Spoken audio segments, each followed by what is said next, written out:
Hey guys, how's it going? Hope you're doing well. My name is Crown, and today I'm going to read you some very interesting stories that I hope that you're gonna love. And now, without further ado, let's go!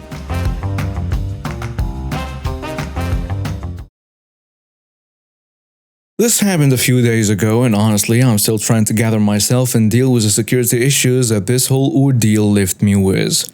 I'm a fairly new mother to a beautiful baby boy. Me and my husband were blessed to have him 6 months ago, and everything was just really difficult at first, but right now, it's starting to get better these days. We're starting to figure out how to do things properly, how to plan our lives around the baby needs, and so much more. Let's just say that we're in a good place right now.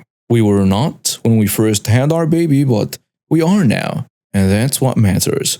A few days ago, me and my hubby were visiting his parents. They live around 20 minutes away from us, and we always have a wonderful time there.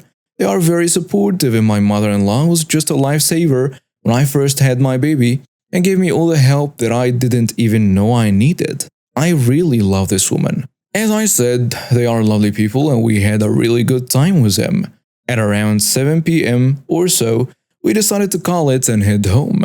When we got into our car, I remembered we needed some items for the baby and also some groceries we should pick up from the local store. So we headed there, me, my hubby, and my little baby, and his stroller. For the sake of the story, you need to know that I have a black belt in Taekwondo, a 6th-degree black belt. There are more details to this, but I'm not here to lecture you about the sport that I grew up with.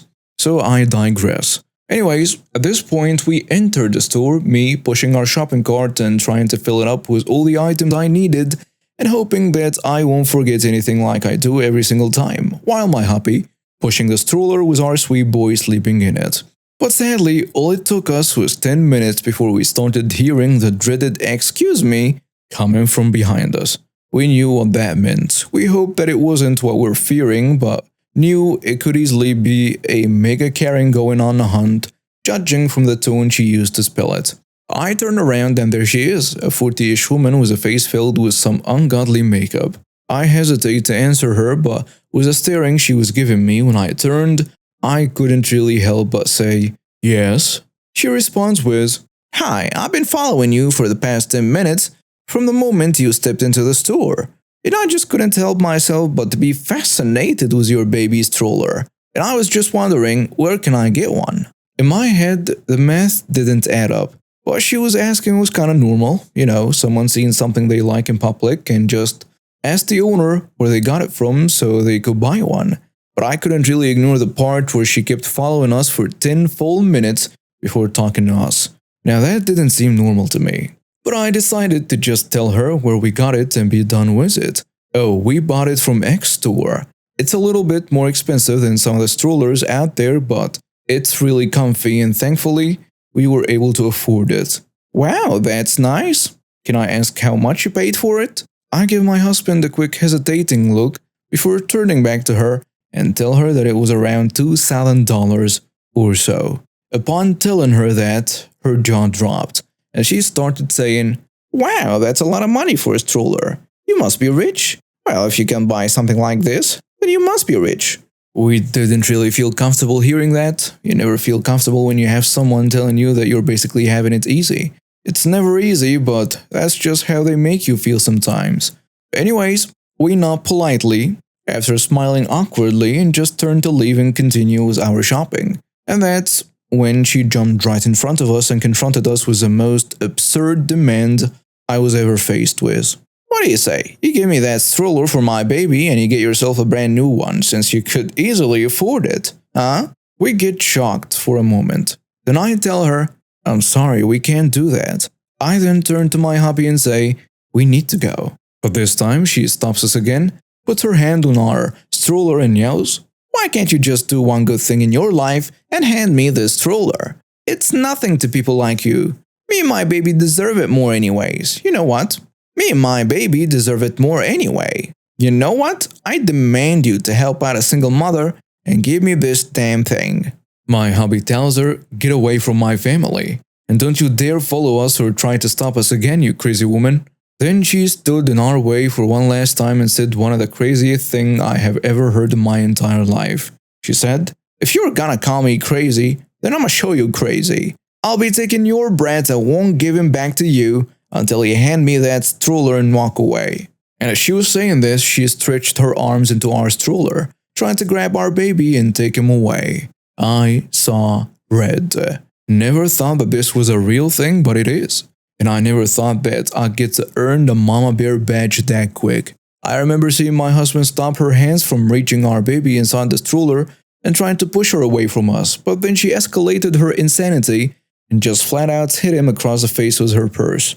Things went blank for me for a moment, and I only came to my senses when I saw my left foot flying towards the side of this woman's head, and then bam, direct hit to the head. She got knocked out cold instantly and laid there on the ground without a move. My hubby collected himself, hugged me and our baby, and he tried getting us out of there. We moved towards the entrance after more people started gathering to see what's going on, but were met by 2 security guards followed by the store manager. My husband sternly tells him not to lay a single finger on any of us, but the manager asks him nicely to please calm down and to wait for the police to arrive since he called them already. Some woman is laying there on the ground and he can't just let us go before this whole thing gets sorted out by the cops. We comply, wait for a bit, and then the cops arrive shortly after. 2 of the cops moved towards us while the other 2 went with the manager to check the footage. At the time, Karen was starting to wake up. The EMTs were around her when she opened her eyes and she started shrieking, more like wailing. It was horrifying to listen to. The cops were nice enough to not detain me or my husband until they figured out what went down, especially after they saw how shaken I was. They got our side of the story, which was eventually confirmed by the security footage and some other customers that witnessed what happened. Karen was put in handcuffs while screaming at everyone around her and even tried attacking the EMTs at one point, but she failed to stand up properly and fell back to the floor. It seemed as if she had some sort of concussion or something. We decided to press charges, of course, and we informed the officers we're just willing to take this as far as it may go. We want to make sure that this woman pays for the terrifying experience she put us through. God only knows what she would have done to our baby if she had managed to fully grab him. So no, I will never settle, and I will even sue her for emotional damage on top of everything else. I'll make sure that her life as she knows it is no more, and hope that her kid is raised by a better person than she is. Almost 30 years ago, my dad retired from the army and our family made a life-altering move from the army barracks to an entirely different county. It was a significant change for all of us and not one that my sister and I were particularly excited about. She had just started secondary school and didn't want to leave her friends behind, and I simply despised the idea of moving again. But such was the life of an army family. If you're not familiar with the British Army, soldiers were often posted to various locations, including places like Germany, Switzerland, and Cyprus, depending on the duration of their deployment. The whole family would sometimes accompany them. By the time I was 8 years old, we had already moved at least 4 times that I could remember. Eventually, we settled into a house the Ministry of Defense had provided for retired soldiers and their families. It was an old soldiers' quarter in a peaceful neighborhood. We embraced this place as our forever home, marking the end of our nomadic lifestyle. About 6 months after we'd moved in, we had some family friends over for dinner. We all gathered in the dining room, reveling in the novelty of having an actual separate room for dining, distinct from the kitchen and living room. It was quite a revelation for me. In attendance were our grandparents, 3 seats of friends, and our family. So many cars parked in our driveway made it unmistakably clear from the outside that the house was not vacant. Our home was bustling with people. As we sat down to enjoy the evening, my dad's eyes suddenly widened in shock. He stared out the dining room window and I followed his gaze to see what had alarmed him. A woman was casually wandering around our garden. She was inspecting the flowers, peeking into windows, and behaving as if our house was up for sale, checking its metaphorical teeth. What struck me as strange was that she couldn't have just walked down the side of the house to reach the back garden. She would have had to unlock and open 3 gates to get there. Dad, being the retired army man he was, decided to investigate. He grabbed a couple of his burly mates, G and B, who were also ex-army and rugby types. hard to miss, to accompany him. The woman noticed them but continued to explore our property as if she owned it. Dad asks, "Hey, what do you think you're doing?" "I'm looking at the garden," she replied, as bold as brass. GMB looked puzzled and then asked, "We see that. Why?" Then Dad added, "What are you doing here? This is my house. Get off my property. Who do you think you are?" The woman shrugged, unfazed. "My son was going to buy this house. I want this house, and I wanted to see what I could do with the garden when he buys it." Dad was taken aback, and his confusion turned to anger. "What do you mean when he buys it? It's not for sale. I live here." The woman, with a dismissive shrug, she said, "No, you don't. My son wanted to buy this house." Now GMB decided it was time to check on the families and call the police, leaving Dad to deal with this woman.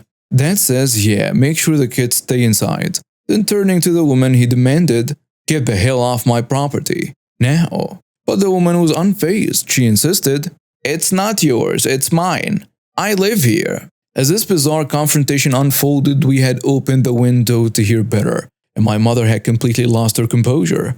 She went into full Mamabear mode, knowing that her 2 children were inside, along with 6 other kids whom she had known their whole lives. She stormed out the door. Mom says, "Get the hell off my property, get away from my husband, and get away from here." Dad tried to calm her down, but Mom was livid. She shouted, "Calm down, love, it's okay. Go inside, I'll get rid of her." The woman, oblivious to the wrath she had incurred, further provoked my mom by calling her a crazy witch, and that was the last straw for my dad, who had to physically restrain Mom from confronting the woman. Meanwhile, GMB had successfully called the police, who arrived shortly and escorted the intruding woman off the property. The officer advised Dad to invest in locks for the gates, which only added to Dad's frustration. He explained in no uncertain terms to the police officers that the woman had to unlock several gates to get in. As the police officers led the woman to their car, she declared that she would get us out of her house, emphasizing that it was her son's house and that she lived here. But Dad was not having it. He informed the police that he intended to press charges against her. Suddenly, the woman's tone changed. She began backpedaling furiously, claiming that she hadn't meant any of it and that she was very sorry. It was a sudden about-face, and we couldn't believe the audacity of this woman. The police officers, seasoned in dealing with such situations, were unfazed by her change of heart. They made it clear that pressing charges was up to my dad, and they drove the woman away. We were left standing in our garden, still bewildered by the audacious intrusion. Thank you so much for joining me today and listening to our story. I hope you enjoyed it as much as I enjoyed sharing it with you. If you liked this video, don't forget to give it a thumbs up and subscribe to the channel for more amazing stories and content. Make sure to hit the bell icon so you never miss an update. Feel free to leave your thoughts and suggestions in the comments below. I'd love to hear what you think and what stories you'd like to hear next. Until next time, keep dreaming, stay curious, and as always, keep that crown on. See you in the next video.